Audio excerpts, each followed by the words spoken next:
Lorsque vous commencez pour la première fois avec l'impression 3D, il est probable que vous imprimiez presque exclusivement en PLA, et pour de bonnes raisons. Le PLA est facile d'utilisation, peu coûteux et parfait pour environ 80% des impressions 3D des débutants. Cependant, à mesure que vous devenez plus compétent à la fois dans l'impression 3D et dans la compréhension des types de choses que vous pouvez réellement imprimer, vous voudrez inévitablement essayer des matériaux plus polyvalents, résistants ou durables. Eh bien, restez avec nous car dans cette vidéo, je vais vous donner un guide rapide sur quels filaments sont les meilleurs pour quel type de projet et comment choisir lequel utiliser pour votre prochain projet. Plongeons-nous. D'abord, commençons par le PLA ou l'acide polylactique. Si vous vous sentez déjà expert en PLA, utilisez les chapitres ci-dessous pour naviguer librement.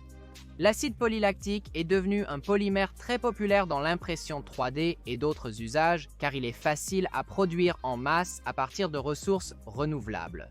En fait, en 2021, le PLA a en réalité eu la plus grande consommation de tous les bioplastiques dans le monde, bien que maintenant que j'y pense, je ne peux pas nommer un seul autre bioplastique. Le PLA est probablement mieux connu pour deux choses: son point de fusion bas et sa grande rigidité. En fait, alors que beaucoup de gens croient à tort que des matériaux comme l'acrylonitrile-styrène, acrylate, le PETG ou l'ABS, dont nous parlerons plus tard, sont plus résistants que le PLA, la réalité est, comme l'a montré Stéphane de commande numérique par calculateur Kitchen lors de tests rigoureux, que le PLA de base est de loin le matériau le plus résistant dans un test de crochet, ainsi que dans un test de flexion à 3 points. Et vous devriez absolument regarder la vidéo de Stéphane si vous voulez voir les données scientifiques. Mais tout cela signifie essentiellement que le PLA est aussi le matériau le plus rigide. Cela dit, l'extrême rigidité du PLA s'accompagne d'un compromis, et nous pouvons voir à partir des tests de Stéphane que la résistance au choc du PLA est bien moindre que celle des autres matériaux dont nous allons parler. Bien sûr, il existe des matériaux comme ce soi-disant PLA Plus ou Tough PLA, qui ajoutent une résistance au choc, ou un peu de flexibilité selon la marque que vous choisissez. Je suis généralement guidé par le dicton qu'un tigre ne change pas ses rayures, et si vous pouvez imprimer un autre matériau qui est plus adapté à... Si votre projet ressemble à ceux dont nous allons discuter, vous devriez probablement le réaliser. Enfin, abordons ce critère bien connu du PLA, et celui qui le rend si populaire pour l'impression 3D, son point de fusion bas. Le PLA n'aime pas la chaleur, et bien que vous puissiez penser que son point de fusion est suffisamment élevé, autour de 190 degrés pour l'imprimer, le fait est qu'il commencera à se déformer à une température beaucoup plus basse. J'ai effectivement eu des pièces en PLA qui se sont déformées dans une armoire d'imprimante qui n'a jamais dépassé 45 degrés Celsius, parce qu'elles étaient sous contrainte. De plus, bien que le PLA soit étonnamment résistant aux produits chimiques, on sait qu'il ne réagit pas bien aux UV ou à la lumière directe du soleil. Enfin, il est également connu pour se déformer avec le temps s'il est exposé à une contrainte constante. Alors, quel est le verdict? Pourquoi devrions-nous réellement utiliser le PLA? Eh bien, tout d'abord, utilisez-le en raison de la grande disponibilité de différentes couleurs et styles, allant de vos PLA standards à des versions mattes comme celle-ci de Bamboo Lab, ou des versions soyeuses arc-en-ciel, ou des co-extrusions, et bien plus encore. Le PLA, c'est vraiment le champion incontesté pour tout ce qui est décoratif, comme les statues, les jouets, etc. Mais ne vous arrêtez pas là. Ce n'est vraiment pas limité à cela. Vous devriez également envisager le PLA pour tout type de pièces fonctionnelles d'intérieur qui ne seront pas exposées à des températures supérieures à la température ambiante ou à une force excessive et prolongée. Cela signifie que, bien que le PLA ne soit probablement pas un bon candidat pour la conduite de votre ventilateur de PC, il est excellent pour des choses comme votre mur en nid d'abeille, votre Gridfinity, vos supports d'étagères, ou j'ai même utilisé du PLA pour mes poubelles à la maison, et ça fonctionne très bien. Dans votre parcours d'impression 3D, vous finirez par vouloir imprimer quelque chose de flexible, et dans ce cas, vous choisirez probablement le TPU.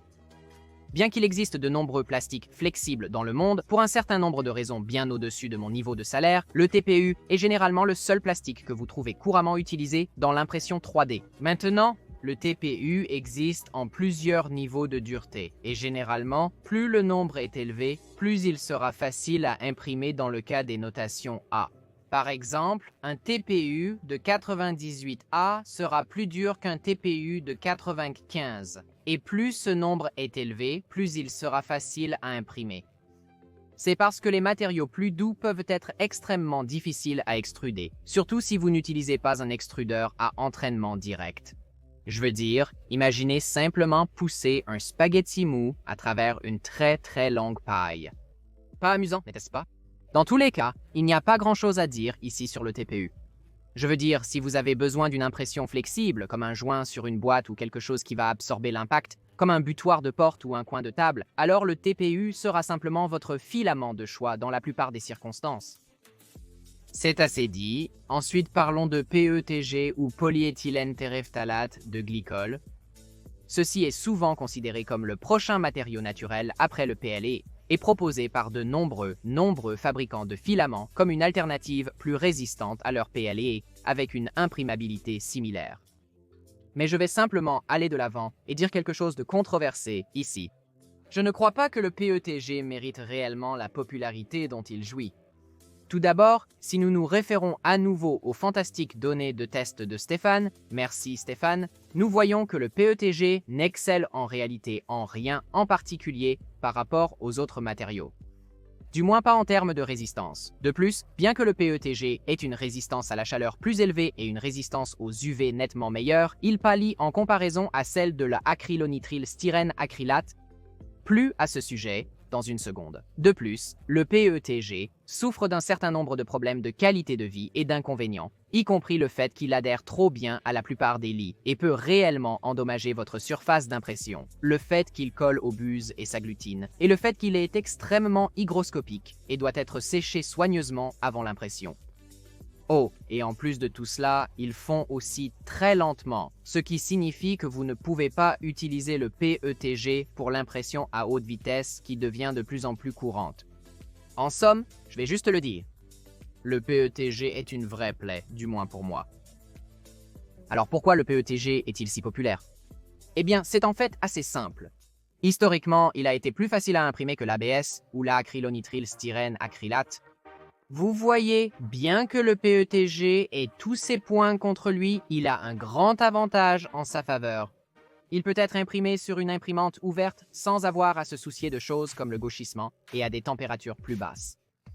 Et avec la génération précédente de conception ouverte, lente, de lits oscillants qui ne peuvent pas atteindre 300 degrés Celsius, beaucoup des inconvénients, comme être trop collant ou ne pas couler aussi vite que, disons, l'ABS, étaient vraiment sans importance. Cependant, aujourd'hui, en 2023, avec de plus en plus de personnes ayant des imprimantes rapides et fermées, le PETG commence vraiment à montrer ses limites. Tellement que certaines entreprises, comme Bamboo Lab, ne l'offrent même pas à leurs clients, sauf dans ses variantes renforcées de fibres de carbone. Alors quoi alors? Devriez-vous simplement éviter le PETG complètement pour vos projets? Eh bien, pas tout à fait. Vous voyez, comme je l'ai mentionné auparavant, le PETG est supérieur au PLA en termes de résistance aux UV, et comparé à quelque chose comme l'acrylonitrile-styrène acrylate, il est souvent beaucoup moins cher, bien qu'il soit encore plus cher que le PLA ou l'ABS dans de nombreux cas. De plus, le PETG offre un excellent mélange de résistance et de flexibilité, même s'il n'est pas le meilleur dans sa catégorie. Et, contrairement à beaucoup de ces autres matériaux, il offre plus de flexibilité et de souplesse que pratiquement tout autre matériau, à part, bien sûr, le TPU. Il est également disponible dans de nombreuses couleurs et est vraiment meilleur pour ces couleurs de type translucide qui ne se brouillent pas pendant l'impression. Je veux dire, regardez simplement cette translucide, incroyablement magnifique de Filamentum. Cela se brouillerait certainement si vous l'imprimiez en PLA. Enfin, il est vraiment beaucoup plus résistant à la déformation d'imprimé du PETG que même de l'acrylonitrile-styrène acrylate qui est vanté pour sa résistance à la déformation. Donc, si vous n'avez pas encore d'imprimante fermée, le PETG va être l'une de vos meilleures options absolues pour des pièces fonctionnelles qui doivent résister soit à une chaleur modérée, aux UV, ou à une contrainte soutenue. De nos jours, personnellement, je ne pense au PETG que lorsque j'ai besoin d'un matériau qui a un peu de marge de manœuvre.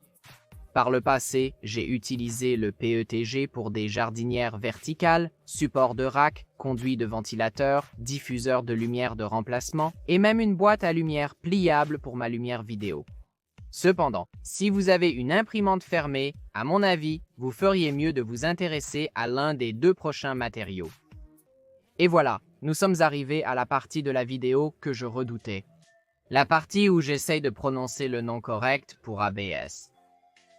Acrylonitrilbutadiène styrène. Vous ne vous en rendez peut-être pas compte, mais l'ABS est probablement le plastique le plus couramment utilisé dans votre vie quotidienne, utilisé dans tout, des blocs Lego aux pièces automobiles et bien plus encore. C'est parce que l'ABS offre toute une série d'avantages par rapport aux autres plastiques, surtout dans la fabrication traditionnelle. Il offre un excellent équilibre entre résistance au choc, robustesse et rigidité, en particulier si vous utilisez certaines des nouvelles variantes ABS+ disponibles sur le marché.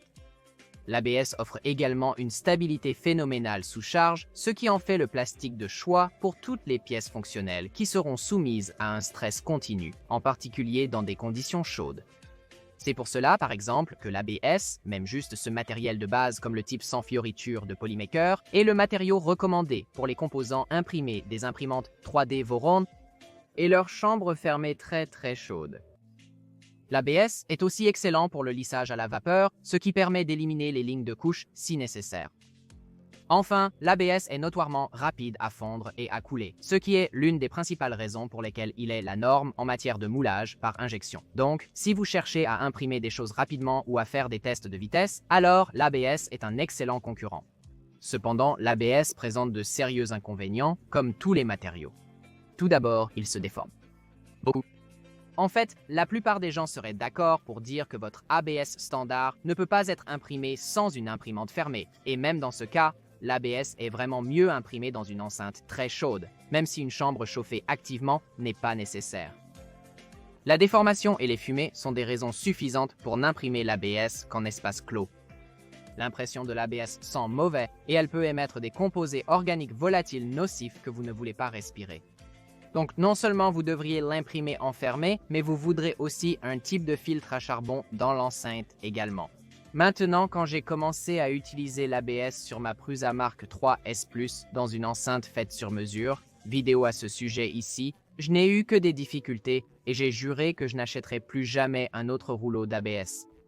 Cependant, avec le temps, alors que je passais à de plus en plus d'imprimantes fermées avec de plus petites enceintes qui pouvaient réellement chauffer correctement le volume de construction, j'ai découvert que l'ABS est en fait plus facile sur certaines de mes imprimantes que même le PLA ou le PETG, à moins que je ne retire les panneaux de mes imprimantes pour permettre à ces matériaux de mieux refroidir.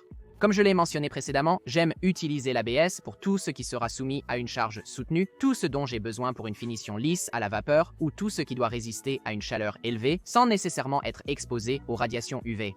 Les exemples incluent ces supports pour monter une caméra dans mon enceinte, des porte-bobines de filaments, divers supports pour l'électronique qui seront exposés à la chaleur et plus encore. Oui, l'ABS est en quelque sorte un non-départ pour les imprimantes ouvertes, mais n'ayez pas peur car nous n'avons pas encore couvert l'acrylonitrilstyrène-acrylate. Acrylate. L'acrylonitrilstyrène-acrylate ou acrylonitrilstyrène-acrylate est à bien des égards très similaire à l'ABS. En fait, j'aime le considérer comme le nouvel acrylonitrilstyrène-acrylate amélioré. Bien qu'il soit généralement beaucoup plus cher que l'ABS, du moins pour l'instant, il offre des améliorations dans pratiquement tous les défauts de son prédécesseur. Tout d'abord, il peut être imprimé sans enceinte tant qu'il n'y a pas de courant d'air. Deuxièmement, sa résistance aux UV est bien supérieure. Troisièmement, il est encore plus résistant au stress environnemental, aux fissures, à la chaleur à long terme et même à l'usure chimique. Il peut également être lissé à la vapeur en utilisant les bons produits chimiques. Et puis il y a l'odeur. L'acrylonitrilstyrène-acrylate de haute qualité dégage nettement moins de fumée. Et bien que je n'ai pas effectué de tests significatifs sur les composés organiques volatiles émis, je peux certainement partager que, anecdotiquement, j'ai beaucoup moins de maux de tête lorsque je l'imprime à l'air libre. Il offre même une rétraction réduite, facilitant l'obtention de dimensions idéales. Malheureusement, tout n'est pas rose avec le acrylonitrilstyrène-acrylate. D'abord, comme je l'ai mentionné, il y a le prix. Il coûte souvent 50% à 100% de plus que le moins cher des ABS. Ensuite, il y a la disponibilité. Alors que l'ABS est disponible auprès de dizaines de fabricants dans pratiquement toutes les couleurs imaginables, le acrylonitrilstyrène-acrylate est beaucoup moins disponible et provient de moins de fabricants. Enfin, il y a l'adhérence au lit.